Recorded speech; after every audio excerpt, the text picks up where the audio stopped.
पूज्य अभिक्षण ज्ञान उपयोगी अरहम योग प्रणेता मुनि श्री 108 प्रणम्य सागर जी महाराज के दिव्य सानिध्य में श्री तत्पार्थ सूत्र के अनूठे स्वाध्याय के पावन समापन के पश्चात अब तैयार हो जाइए ज्ञान के एक और आलोक पुंज से आलोकित होने के लिए, जिसमें आपको मिलेगा अभिक्षण ज्ञान उपयोगी का विशुद्ध प्रकाश। जी हाँ, हम बात कर रहे हैं मुनि श्री 108 प्रणम्य सागर जी महाराज द्वारा रचित एक नवीन आध्यात्मिक रचना नई छेढ़ाला की, जिसे स्वयं वे अपनी सरल, सरस और अत्यंत गूढ़ वाणी में आपको स्वाध्याय कराएंगे, समझाएंगे और आत्मा से जोड़ेंगे। कमिंग सून, ज्ञान का नया सूर्योदय नई छेढ़ाला के साथ, सिर्फ जिनवाड़ी चैनल पर।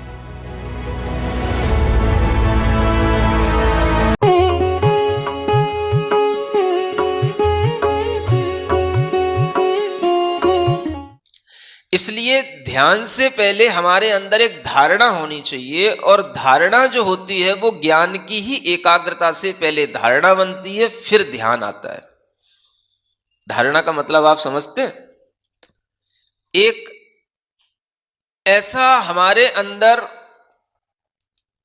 अवधारणा बन जाना कि जिसके होने पर हमारे भावों में केवल वही वही चलता रहे,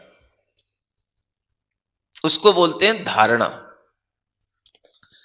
आप इसका अंदाजा ऐसे लगा सकते हो, जैसे किसी व्यक्ति ने कभी कोई एक भयानक या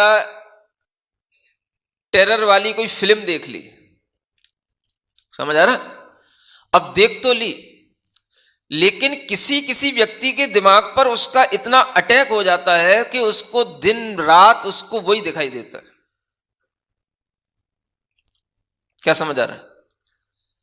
अब उसके लिए वो सीन देखना इतना भारी पड़ जाता है कि वह उसको भुला नहीं पाता है। इसको बोलते हैं धारणा। ये एक बार जैसे गलत चीजों की हो जाती है, डरावनी चीजों की हो जाती है, वैसे ही इसे अच्छी चीजों की भी धारणा बनानी पड़ती है।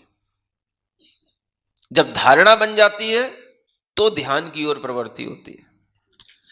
आपको धारणा बनाने के लिए किसी भी चीज पर, एक ही चीज पर आपको फोकस करना होता है। जब आप एक ही चीज पर लंबे टाइम तक फोकस करते हैं तो आप देखते हैं कि वह चीज आपके आंखों में झूलने लग जाती है।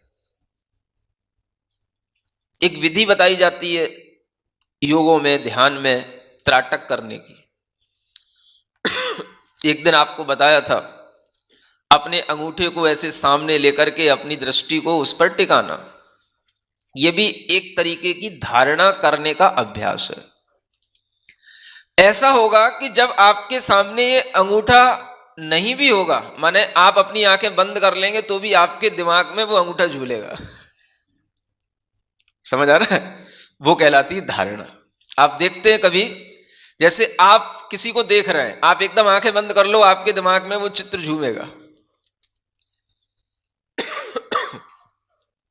लगातार किसी भी चीज को देखो, चाहे आप घड़ी को भी देखो, किसी फोटो को देखो, किसी भी व्यक्ति को देखो, एकदम से आंखें बंद कर लो, आपके दिमाग में थोड़ी देर तक उसकी परछाई आएगी। समझ आ रहा है? ये करने का जो अभ्यास है, इसी को धारणा कहा जाता है। अब जो चीज हमें दिखाई दे रही है उसकी तो हम धारणा बना सकते हैं। अब जो चीज दिखाई नहीं दे रही उसकी धारणा कैसे बनेगी? हम शरीर को देख सकते हैं, आत्मा को तो नहीं देख सकते। आत्मा दिखती नहीं है, अब उसकी धारणा बनानी है और फिर ध्यान करना है। अब कैसे दिखेगी वो चीज? आत्मा जब दिखती नहीं है तो उसकी धारणा कैसे बनाई जाए? समझ आ रहा है? उसकी धारणा कैसे बनाई जाएगी? तो बस जो हमारे अंदर आत्मा के विषय में ज्ञान है, श्रद्धान है, उसी बारे में बार बार अंतरंग में विचार इतना गहरा करते जाना कि वह विचार आंख खुलने के बाद भी बना रहे, बिगड़े नहीं। उसको बोलते हैं धारणा। आत्मा की, चैतन्य की, चित ज्योति की जब एक बार धारणा बन जाती है, चैतन्य ज्योति होती है, चित ज्योति होती है, कैसी होती है? जो सिद्धों का शरीर है वह शरीर के आकृत की वही चित ज्योति है। क्या है वो? चित ज्योति, चैतन्य ज्योति। जो सिद्धों की आकृति है वही उनकी चैतन्य ज्योति है, और जैसी वो चैतन्य ज्योति है वही चैतन्य ज्योति हमारी है।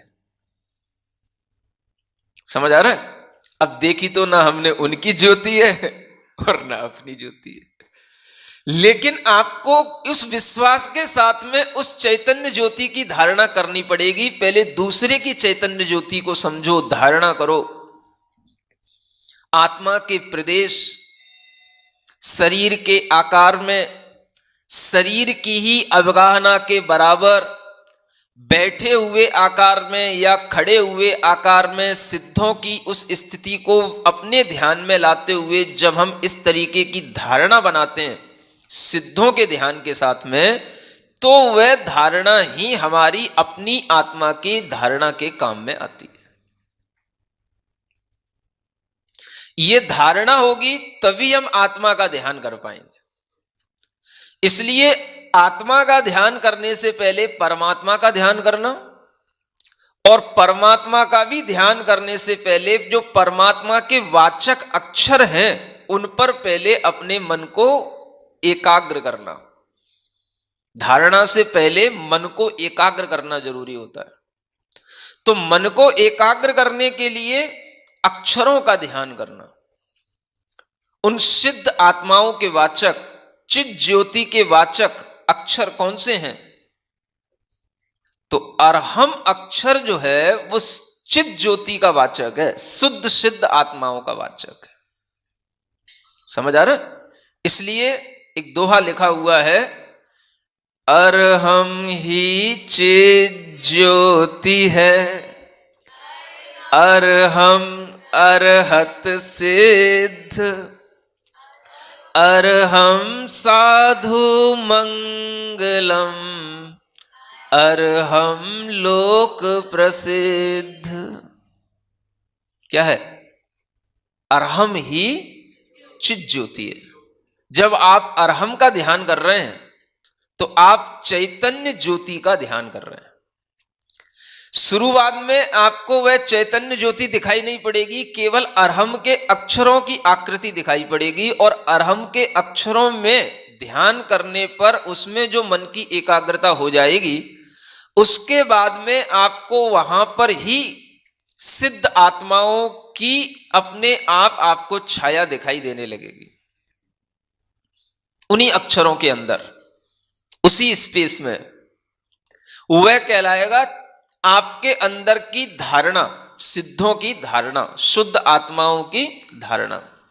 और फिर वैसी धारणा करते करते जब हम अपने अंतरंग में अपने आप को वैसा मानने लग जाते हैं कि जैसे वो वैसा ही मैं, तब वो ध्यान की परिणति बनती है कि वही मैं हूं जो वह हमको दिख रहे हैं। ये प्रत्याहार, धारणा और ध्यान, इस तरीके की प्रक्रिया से ही ये आगे की आत्मा के ध्यान की प्रक्रिया बनती है। तो प्रत्याहार क्या होता है? अन्य विषयों से हटा करके एक ही विषय पर फोकस करना, इसका नाम प्रत्याहार। फिर प्रत्याहार करते करते धारणा में आ जाना, उस चीज को अपने बिल्कुल कॉन्सेप्ट में ले लेना, ये धारणा हो गई। और फिर उसी का निरंतर ध्यान करने के लिए उसी जैसा अपने आप को महसूस करना, ये ध्यान कहलाता है। तो आत्मा का ध्यान करने के लिए पहले हमें बहुत कुछ योग ध्यान का अभ्यास करना होता है। वह आत्मा का ध्यान करने के लिए ये ओम अरहम के अक्षरों का भी ध्यान किया जाता है। तभी ये लिखा गया है कि ओम अक्षर का ध्यान करने से हमें मोक्ष भी मिलता है, अरहम अक्षर का ध्यान करने से हम सिद्ध बन जाते हैं। ये इसीलिए लिखा गया है, ये यूं ही नहीं लिखा गया। क्योंकि ध्यान करने पर आपके अंदर सबसे पहले प्रत्याहार आएगा, अन्य विषयों से हटाओ, एक पर फोकस करो। फिर फोकस करते करते उसी का कॉन्सेप्ट अपने अंदर बना लो, फिर वो होने के बाद में उसी जैसा अपने अंदर अपने आप को फील करो। ये सब चीज जब होने लग जाती है तब जाकर के भी 12 वर्ष लग जाते हैं भगवान महावीर जैसी आत्माओं को केवल ज्ञान प्राप्त करने के लिए। समझ आ रहा है? ध्यान के बाद में भी एक समाधि और आती है जिसे हम शुक्ल ध्यान की परिणति कह सकते हैं। उस परिणति में जाकर के केवल ज्ञान की प्राप्ति होती है। और उससे पहले तो ये ध्यान की एक धर्म ध्यान की सामान्य अवस्थाएं चला करती हैं जो विचारात्मक और चिंतनात्मक हुआ करती हैं, लेकिन इन चिंतनात्मक अवस्थाओं में भी मन को एकाग्र करके लगाना कठिन होता है। अब आप विचार करो, जो जीव हर समय दिन भर रात भर 24 आवर्स 12 वर्ष तक एक ही ध्यान और एक ही धारणा में रह रहा हो, उसको एक अंतर मुहूर्त तक अपने मन को एकाग्र करके केवल ज्ञान प्राप्त करने में 12 वर्ष लग जाते हैं। समझ आ रहा है? तो आपको को कैसे समझ में आएगा कि हम अपनी आत्मा का ध्यान कर रहे हैं और कर लेंगे और करते हैं और आत्मा का अनुभव होता है कि आत्मा दिखती है। जितनी भी लोग बातें करते हैं सब बेजा बातें हैं। समझ आ रहा है? बेजा का मतलब बेकार की बातें हैं। कोई मतलब तुम्हारी वो योग्यता ही नहीं है, तुम्हारे लिए वो बातें ही आ रही हैं, उसकी कोई योग्यता नहीं है तुम्हारे अंदर कि तुम आत्मा का अनुभव कर सको, कि आत्मा को देख सको। आत्मा तो अपने ही आत्मा के ही केवल ज्ञान से दिखाई देगी। उससे पहले तो कोई मति श्रुत ज्ञान से तो आत्मा दिखती नहीं। श्रुत ज्ञान से तो उस आत्मा के विषय की जानकारी मिलती है, धारणा बनती है, तो हम उस आत्मा की धारणा बना सकते हैं, ध्यान कर सकते हैं, चिंतन कर सकते हैं, लेकिन आत्मा की अनुभूति, आत्मा का दिखना, ये सब तो शुक्ल ध्यान की परिणति के साथ और उसके ही फल के प्राप्ति होने के बाद होता है। तो आपको यह समझना है कि यह सूक्ष्म तत्व की धारणा बनाना बहुत कठिन होता है, और इसी का अभ्यास अगर हम थोड़ा थोड़ा भी करते रहते हैं तो शायद कोई संस्कार पड़ जाए कि अरहम के अक्षरों का ही ध्यान आपको करने को आ जाए, और वह अक्षरों का ही ध्यान करते करते आपका कहीं मन लगने लग जाए, तो किसी जन्म में आपको वह अरहम के अंदर बैठे हुए सिद्ध परमेष्ठियों का भी ध्यान हो जाए और अपनी आत्मा का भी ध्यान हो जाए। लेकिन होगा तो ऐसे ही होगा। समझ आ रहा है? हाँ। अरहम इत्यक्षरम ब्रह्म वाचकम परमेष्ठिन सिद्ध चक्रस्य सद्बीजम सर्वतः प्रणमाम्य हम नहीं, एक पाठ मिलता है प्रणिदध्महे। प्रणिदध्महे का मतलब होता है मैं उसका ध्यान कर रहा हूं, माने मैं उसका चारों ओर से ध्यान कर रहा हूं। इस पाठ को कुछ शायद संस्कृत की ये क्रिया क्लिष्ट होने के कारण से लोगों ने बदल दी इसको, ऐसा लगता है मेरे को। प्रणमाम्य हम कर दिया उसको, मैं नमस्कार कर रहा हूं। वस्तुतः एक क्रिया मिलती है पुराने पाठों में प्रणिदध्महे, मैं उसका ध्यान कर रहा हूं। तो ये ध्यान करने के लिए अरहम कहा गया है। इसके अंदर जो ब्रह्म के वाचक शब्दों के माध्यम से जो इसकी ऊर्जा है, ये आपके अंदर तब ट्रांसफर होगी जब आप केवल अरहम के अक्षरों का भी ध्यान करते रहें। और ये ध्यान किया जाता है, बड़े बड़े तीर्थंकर भी इसी प्रकार से अक्षरों का ध्यान करके अपना मन लगाते हैं, लेकिन उनकी विशुद्धियां इतनी अधिक होती हैं कि उन्हें अपने क्षयोपशम के माध्यम से एक बार जैसा छठवां सातवां गुणस्थान की विशुद्धि ऊंचाई मिल जाती है, आगे जब उनका छठवां सातवां गुणस्थान आएगा तो उससे विशुद्धि और अधिक ही होगी, उन गुणस्थानों की कम नहीं होगी। ये उनकी विशेषता होती है। इसलिए उनके चारित्र को वर्धमान चारित्र कहा जाता है। वर्धमान माने बढ़ता हुआ चारित्र। समझ आ रहा है? ये तीर्थंकरों की विशेषता होती है कि जिस चारित्र की ऊंचाई को वो एक बार हासिल कर लेते हैं, पुनः उससे गिरते नहीं है। अब समझो सातवें गुणस्थान की भी कितनी ऊंचाइयां हैं, छठवें गुणस्थान की भी कितनी ऊंचाइयां हैं, कि एक सामान्य मुनि महाराजों के पास भी छठवां सातवां गुणस्थान है, एक रिद्धिधारी मुनि महाराजों के पास भी है, एक तीर्थंकर जैसे मुनि महाराजों के पास भी है, और उसमें भी वो 12 वर्ष तक उस गुण स्थान की विशुद्धि बढ़ती रहती है और पुरानी विशुद्धि को वो छूते नहीं है, उनका चारित्र बढ़ता हुआ ही रहता है। मतलब इतनी विशुद्धि आत्मा के अंदर है कि 12 वर्ष तक वह उस विशुद्धि को बढ़ाते जाओ, नई नई विशुद्धि हर क्षण हर अंतर मुहूर्त में उपलब्ध होती जाए, तो भी आत्मा की विशुद्धि घटती नहीं है। आदिनाथ भगवान को तो 1000 वर्ष लग गए। अब समझो 1000 वर्ष तक वो उनकी विशुद्धि बढ़ती रही। समझो आत्मा के अंदर कितनी विशुद्धि है। विशुद्धि का मतलब क्या समझे आप? आत्मा की प्योरिटी, आत्मा की उज्ज्वलता, आत्मा की शांति, आत्मा की अनुभूति, जो कुछ कहो सो कम है। अब ये ऐसा क्यों होता है, क्यों बढ़ती जाती है? तो कसाय इतनी आत्मा को जकड़े हुए हैं कि वो कसाएं हर क्षण घटती जाती हैं और विशुद्धि आत्मा की बढ़ती जाती है। ऐसे समझो कि जैसे आपका कोई कपड़ा है सफेद रंग का और वो काला पड़ गया, अब आप उसको धो रहे हो, तो धोते जाओ, इधर उसका मैल निकलता जाए, इधर उसकी उजलापन आता जाए। क्या समझ आ रहा है? जैसा आप उसमें साबुन लगाओगे वैसा ही वो धुलेगा, और उसके अंदर इतना कालिकपन है, इतनी उसमें चिकनाई लगी हुई है कि वो आपके एक बार साबुन लगाने से धुलता नहीं है। जैसे जैसे उसको आप घिसते जाओ घिसते जाओ घिसते जाओ, समझ आ रहा है? इतना कालिकपन, इतनी चिकनाई, इतनी किट्ट कालिमा लगी हुई है कि आप उसको धोते रहो 1000 वर्ष तक और वो उजला उजला होता हुआ दिखाई देगा, लेकिन उसकी विशुद्धि पूर्ण तब होगी जब वो बिल्कुल उजला हो जाए, केवल ज्ञानमय हो जाए। समझ आ रहा है? इतनी गंदी है आत्मा हम लोगों की। इससे ये तो कम से कम अपने को रिफ्लेक्ट होकर के आना चाहिए कि हमारी आत्मा कितनी गंदी है। समझ आ रहा है? कितनी कसाएं हमारी आत्मा में भरी पड़ी हैं। इन कसायों से आत्मा की इतनी विशुद्धियां क्या हो गई? सब लुप्त हुई हैं।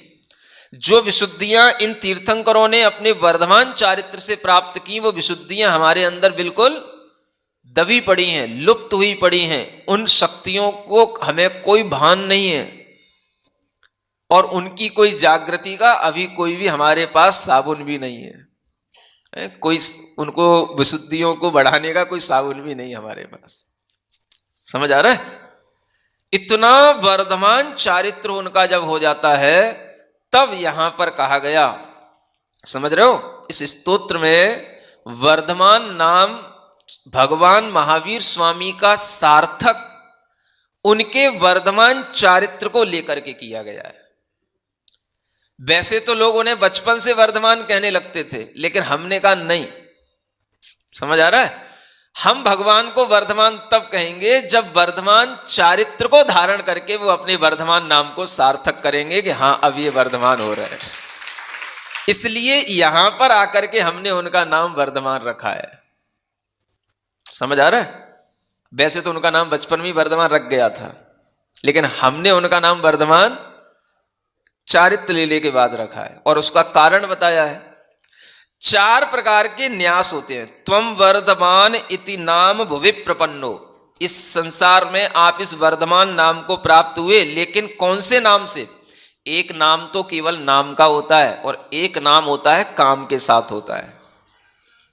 क्या समझ आ रहा है? नाम स्थापना द्रव्य भाव तस्तन्यास, तत्वार सूत्र के पहले अध्याय का यह सूत्र है, याद है? तो ये क्या बता रहा है? न्यास, न्यास किया जाता है, निक्षेप किया जाता है किसी भी चीज को समझने के लिए कि हम कौन सी चीज का गुणगान कर रहे हैं। तो उसके लिए 4 चीजें बताई गई हैं: नाम, स्थापना, द्रव्य और भाव। नाम निक्षेप, स्थापना निक्षेप, द्रव्य निक्षेप, भाव निक्षेप, ये 4 नाम आते हैं। इन 4 चीजों से हम समझ सकते हैं कि हम किसकी स्तुति कर रहे हैं, किसके बारे में जान रहे हैं। तो नाम निक्षेप का मतलब होता है कि किसी का भी नाम रख देना। अब आपने अपना नाम महावीर रख लिया, अपना नाम वर्धमान रख लिया, तो क्या हो गया? क्या वर्धमान हो गए कि महावीर हो गए? तो नाम निक्षेप से आप महावीर हैं। कौन से निक्षेप से? ये 4 निक्षेप होते हैं। वस्तु को जानने के लिए इन 4 निक्षेपों का ज्ञान किया जाता है। तो आपका नाम वर्धमान, महावीर किसके अपेक्षा से है? नाम निक्षेप से है। नाम किसी का भी रखा जा सकता, नाम में कोई गुण नहीं होते। नाम में नाम के अनुसार क्रिया हो ऐसी कोई शर्त नहीं होती है। ये व्यवहार चलाने के लिए नाम निक्षेप रखा जाता है। तो ये नाम निक्षेप हो गया। स्थापना निक्षेप क्या होता है? जब हम किसी व्यक्ति या कोई वस्तु की किसी अन्य चीज में स्थापना कर देते हैं कि ये है, ऐसा हम स्थापना करके बुद्धि में भी हम उसे बिल्कुल एक मानते हैं, तो वह स्थापना निक्षेप से वस्तु कहलाती है। समझ आ रहा है? ये स्थापना निक्षेप 2 प्रकार का होता है, एक तदाकार स्थापना और एक अतदाकार स्थापना। तदाकार का मतलब होता है जो जिस आकार की चीज है उसको उसी आकार वाली चीज में स्थापित करना, वो तदाकार स्थापना कहलाती है ना। जैसे कि आपने फोटो में ये स्थापित कर लिया कि ये आचार्य श्री का फोटो है, ये आचार्य श्री हैं, तो फोटो में आचार्य श्री हैं, ये क्या हो गया? ये तदाकार स्थापना हो गई। उन्हीं की आकृति वाला फोटो है। भगवान के जिन बिंब में आपने ये महावीर स्वामी हैं जो उनकी प्रतिमा में स्थापना की, ये कौन सी स्थापना कहलाई? तदाकार स्थापना। तदा आकार, उसी प्रकार का आकार है होता है जैसा तीर्थंकरों का आकार है, वैसा ही इन जिन बिंबों का आकार, ये तदाकार स्थापना होती है। एक अतदाकार स्थापना होती है, जब आप कोई भी गेम खेलते हैं, पासे वगैरह होते हैं, शतरंज होती है, उसमें घोड़े होते हैं, प्यादे होते हैं, तो ये भाई ये घोड़ा है, ये ऊंट है, ये पैदल पदाती हैं, प्यादे हैं। समझ आ रहा है? तो अब वो आपने उसमें स्थापना कर ली, ये क्या है? ये घोड़ा है, ये राजा है। समझ आ रहा है? ये वजीर है, ये घोड़ा है, तिरछी चाल ही चलेगा, तो अब वो घोड़ा तिरछी चाल चलेगा वहां पे। समझ आ रहा है? हाँ, हाथी है तो हाथी सीधा चलेगा, तो वो सीधे ही चलेगा वहां पे। तो हमने उसमें जो ये स्थापना कर ली, ये कहलाई अतदाकार स्थापना। समझ आ रहा है? तो ऐसा ये स्थापना निक्षेप से सत्य माना जाता है कि हाँ, ये स्थापना निक्षेप से भगवान महावीर स्वामी का जिन बिंब है। तो ये किस कारण से है? स्थापना निक्षेप से। स्थापना निक्षेप में गुणों का आरोपण किया जाता है, उसमें वो गुण आ गए हैं, तो हम बुद्धि में उन्हीं भगवान महावीर को लाएंगे। ये भगवान महावीर ऐसे थे जैसा ये बिंब हमें दिखाई दे रहा है, तो ये कहलाती स्थापना निक्षेप। इसमें कुछ गुण आ जाते हैं, लेकिन वो स्थापना दूसरी चीज में हो जाती है। फिर होता है तीसरा द्रव्य निक्षेप। क्या होता है? द्रव्य निक्षेप का मतलब होता है कि जो चीज अभी है नहीं, होगी, वर्तमान में नहीं है लेकिन आगे वैसा होगा, तो वर्तमान में उसको पहले से ही वैसा कह देना, इसका नाम द्रव्य निक्षेप है। हाँ? जैसे कोई राजा का पुत्र है तो वो राजा होगा, क्योंकि राजकुमार उसी को कहा जाता है जिसके राजा के चले जाने के बाद में राजा उसको अपनी गद्दी देके जाएगा। तो पहले से ही राजकुमार को राजा कहना, या जिसके लिए राज सिंहासन 3 दिन बाद मिलना है, कल मिलना है, उसको आज ही राजा कहना, तो द्रव्य निक्षेप से भाई ये आज राजा है। समझ आ रहा है? जो अरिहंत हैं वो सिद्ध बनेंगे ही, तो द्रव्य निक्षेप से ये सिद्धि पुरुष हैं। क्या समझ आ रहा है? जो मुनि महाराज हैं वो केवल ज्ञान को प्राप्त करेंगे, केवली बनेंगे ही, तो द्रव्य निक्षेप से हम उनको केवली कह सकते हैं। किससे? द्रव्य निक्षेप से। लेकिन पंचम काल में केवली कहां होते हैं? इसलिए जहां जहां पर ये व्यवहार लगे वहां वहां पर हम वर्तमान में, समझ आ रहा है, उसको हम उस पर्याय से, जैसे मान लो किसी का सीए का रिजल्ट आ गया, अभी सीए बना नहीं है, समझ आ गया, अब उसके लिए प्रैक्टिस होगी, उसके बाद में उसको सीए की फीलिंग आएगी, सीए बनेगा, तब तक मान लो 2 साल लग रही, तब भी हम उससे कहते हैं भाई सीए बन गया। तो ये क्या है, ये द्रव्य निक्षेप से सीए हो गया। समझ आ रहा है? तो ये व्यवहार चलता है। आचार्यों ने ये बताया कि ये 4 प्रकार का व्यवहार चला करता है, नाम से, स्थापना से, द्रव्य से और भाव से। और भाव का मतलब होता है जिस समय पर वो उस ही परिणति पर्याय से युक्त हो जाए, उसी भाव से युक्त हो जाए, तो वो भाव निक्षेप से वह व्यक्ति कहलाएगा। माने अगर वह अरिहंत है नाम का, तो जिस समय पर वो वास्तव में अरिहंत बन जाएगा तो उसको भाव निक्षेप से अरिहंत कहा जाएगा। समझ आ रहा है? नाम अगर वर्धमान है, अगर वो वास्तव में वर्धमान होता चला जाए तो भाव निक्षेप से वो वर्धमान कहलाएंगे। इसलिए हमने नाम निक्षेप से वर्धमान महावीर भगवान की स्तुति नहीं की, भाव निक्षेप से वर्धमान महावीर स्वामी की स्तुति की है। जो यहां पर लिखा हुआ है, न्यासे प्रभाव इह नामनि भाव मुख्यात। आपके नाम में, नाम न्यास में भी जो प्रभाव है वो भाव की मुख्यता से है। माने आपका नाम जो वर्धमान है वो केवल नाम का नाम वर्धमान नहीं है, भावों की मुख्यता से, भाव न्यास से, भाव निक्षेप से आपका नाम वर्धमान है। और वो वर्धमान नाम इसी समय पर सार्थक होता है जब आप चारित्र को धारण करके वर्धमान वर्धमान होते चले जाते हैं और 12 वर्ष की तपस्या के बाद में केवल ज्ञान को प्राप्त कर लेते हैं। समझ आ रहा है? इसलिए यहां पर चारित्र की विशुद्धि को बढ़ाने वाली यह वर्धमान स्वामी की स्तुति भाव मुख्यता से उनके उस नाम के आधार पर की गई है। आगे देखें। दीक्षोत्सवे तपसि लीन मना बभूव चैको भवान प्रविजहार सहिष्णु योगी। उज्जैन के पितृबने समुधात समाधि मुग्रैरुपद्रव सहेप्यति वीर संज्ञा। इसी का पद्यानुवाद।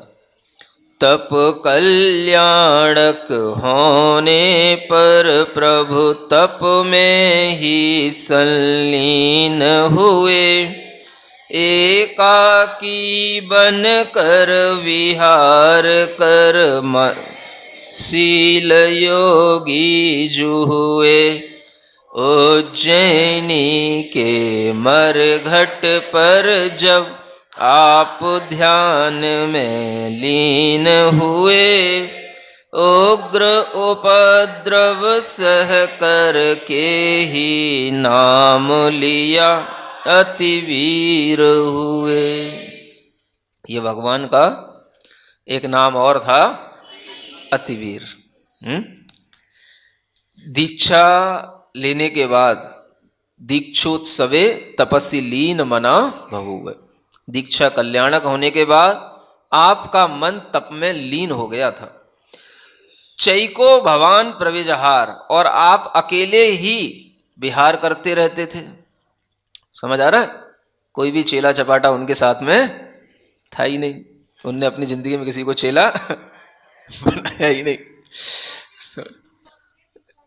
है। उनके गुरु कौन होते हैं जिनसे दीक्षा लेते हैं? विशिष्ट लोग, कुछ एक्सेप्शनल कैरेक्टर वाले होते हैं है ना। जो तीर्थंकर होते हैं वो किसी दूसरे से दीक्षा नहीं लेते हैं, वो स्वयं भू होते हैं, स्वयं ही गुरु होते हैं और स्वयं ही भगवान बनते हैं। समझ आ रहा है? हाँ, तो यह उनके लिए ही नियम होता है कि वह अपने आप में इतने समर्थ, इतने जागृत होते हैं कि उन्हें दूसरे की सहायता की कभी कोई जीवन में आवश्यकता पड़ती ही नहीं। समझ आ रहा है? इतना उनका जीवन स्वाधीन होता है कि उन्हें अपने जीवन में कभी भी किसी भी चीज के लिए पराधीन नहीं होना पड़ा। गृहस्थ अवस्था से, मतलब घर से लेकर के पूरे जीवन भर किसी भी चीज के लिए पराधीन नहीं है। आप बता दो किस क्षण वो पराधीन हुए? समझ आ रहा है? चाहे वो घर में किसी भी चीज की बात हो, बड़े होते हुए भी, बचपन से भी लेकर के उन्हें हर चीज समय पर, समय से पहले मिलेगी। घर में भी, समझ आ रहा है? डिमांड करने की कोई उनके अंदर आदत ही नहीं होती और डिमांड उनमें रहती नहीं। किसी भी प्रकार की कोई डिजायर नहीं होते हुए भी उनकी हर डिजायर समय पर बिल्कुल फुलफिल होती चली जाती है। समझ आ रहा है? आप लोगों की क्या डिजायर्स होती हैं? बड़ा आदमी बनना, वो तो पहले से बड़े बनने के ही पैदा हुए। समझ आ रहा है? अच्छा खाना, सो एक से एक स्पेशल डिश उनके सामने इंद्रों के द्वारा देवों पुनीत भोजन करते हो। समझ आ रहा? अमृत का आहार होता है। अच्छे अच्छे कपड़े पहनना, शौक करना, सब उनके सामने अच्छी अच्छी ज्वेलरी रखी रहती है। चूज करो क्या पहनना है, बताओ, सब उनके सामने रहता है। देव लोग रत्नों के वस्त्र लाते हैं बने बने। समझ आ रहा है? हाँ, जो मनुष्यों को ना मिले, कहीं पर ना मिले, देश में विदेशों में किसी भी जगह पर ना बन सके, जब देव लोग ला रहे हैं तो अब वो क्या डिमांड करेंगे? समझ आ रहा है? आपके लिए फॉरेन से कोई एक टी शर्ट खरीद के ले आते हो जिस पे लिखा हो कहीं लंदन और स्कॉटलैंड, तो उसे पहने पहने फिरते हो। तो वो टी शर्ट तो वस्तुतः है तो इसी कपड़े की, बस फॉरेन से लाए इसलिए उसको पहनने में आनंद आता है। बस फॉरेन से आई, स्विट्जरलैंड घूमने गए थे तो वहां से टी शर्ट लेकर आए थे। है तो कपड़ा तो वही है, अगर उस पर स्विट्जरलैंड लिख गया तो क्या स्विट्जरलैंड की हो गई हो? आप इतनी छोटी छोटी सी बातों में इतना प्रसन्न हो लेते हो। आप समझो कि जिनके लिए सब कुछ इतना मिल रहा है उन्हें किसी चीज की डिमांड ही नहीं होती। समझ आ रहा है? और इतना उनका मन संतुष्ट होता है, लोग उनके लिए चाहते हैं कि कुछ बताएं तो, कुछ कहें तो, कुछ बोलें तो, क्या चाहिए इन्हें। नहीं समझ आ रहा? कोई बच्चा अगर कभी घर में ऐसा लायक हो, है ना, जो कभी कभार होता है इसलिए बोल रहा हूं कि जो इतना लायक हो कि उसके माता पिता ये कहें, देखें कि ये कुछ बताए तो इसकी इच्छा क्या है।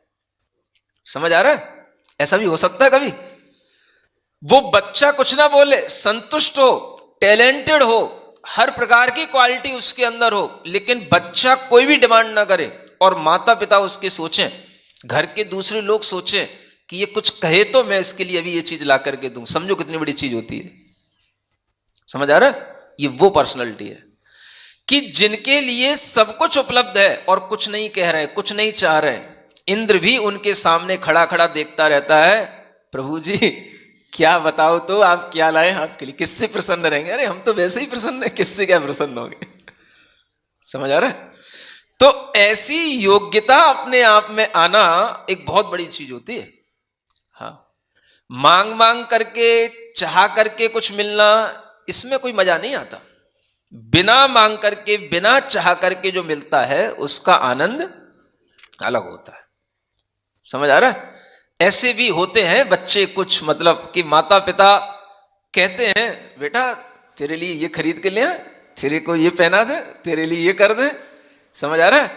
तब जो है लगता है उस बच्चे के लिए भी कि हाँ इसका भी कुछ सौभाग्य है, भाग्य है। समझ आ रहा है? और जब बच्चा चिल्लाता रहे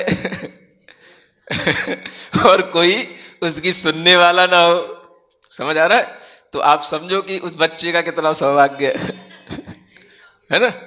तो इसी को बोलते हैं, ये तीर्थंकर बालक अद्भुत होते हैं। बचपन से ही इन्हें सब कुछ मिला होता है? अपने जीवन में इन्होंने कभी किसी अभाव को देखा ही नहीं, और फिर भी भीतर से इतने ज्ञान के माध्यम से इतने संयमित रहते हैं, बिगड़ते नहीं है। समझ आ रहा है? कहा जाता है रईस बाप की बिगड़ी औलाद। समझ आ रहा है? हाँ, ये उसके लिए नहीं होते हैं।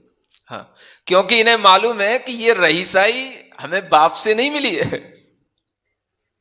समझ आ रहा है? ये रईसाई जो कुछ भी है ये सब, हाँ, अपने उन्हें ज्ञान में सब दिखता है, अवधि ज्ञान होता है।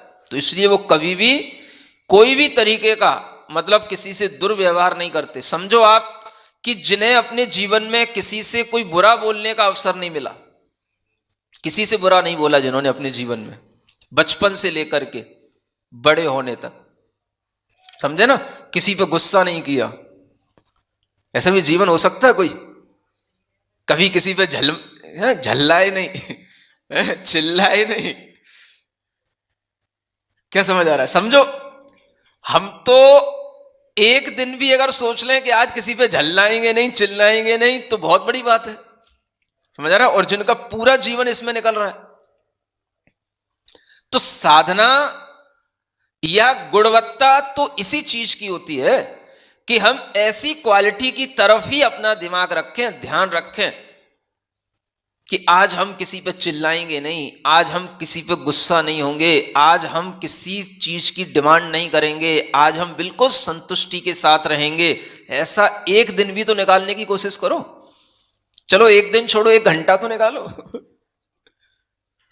क्या समझ आ रहा है?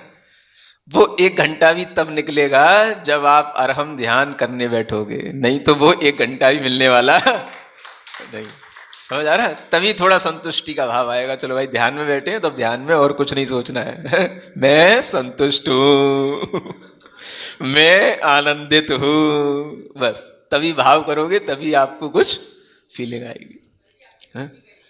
बस तो ये समझो कि यही वो स्वर्णिम समय होता है। स्वर्णिम क्षण इन्हीं को बोलते हैं जिन क्षणों में हम अपने अंदर बहुत संतुष्ट हों, अपने अंदर शांति महसूस कर रहे हों, अपने अंदर किसी भी तरीके का अभाव नहीं हो।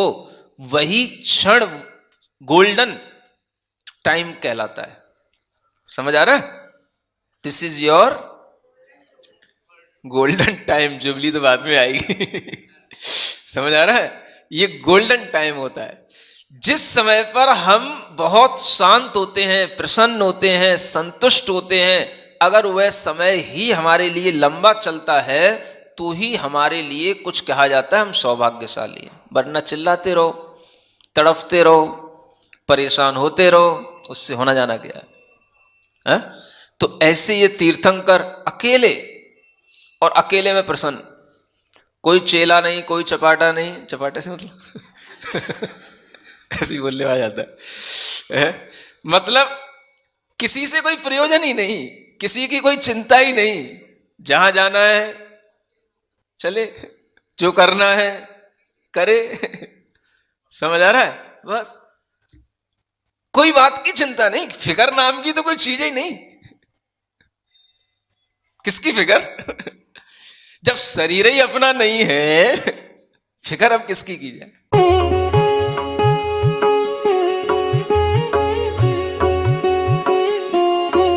परम पूज्य अभिक्षण ज्ञान उपयोगी अरहम योग प्रणेता मुनि श्री 108 प्रणम्य सागर जी महाराज के दिव्य सानिध्य में श्री तत्वार्थ सूत्र के अनूठे स्वाध्याय के पावन समापन के पश्चात अब तैयार हो जाइए ज्ञान के एक और आलोक पुंज से आलोकित होने के लिए, जिसमें आपको मिलेगा अभिक्षण ज्ञान उपयोगी का विशुद्ध प्रकाश। जी हाँ, हम बात कर रहे हैं मुनि श्री 108 प्रणम्य सागर जी महाराज द्वारा रचित एक नवीन आध्यात्मिक रचना नई छेढ़ाला की, जिसे स्वयं वे अपनी सरल, सरस और अत्यंत गूढ़ वाणी में आपको स्वाध्याय कराएंगे, समझाएंगे और आत्मा से जोड़ेंगे। कमिंग सून, ज्ञान का नया सूर्योदय नई छेढ़ाला के साथ, सिर्फ जिनवाड़ी चैनल पर।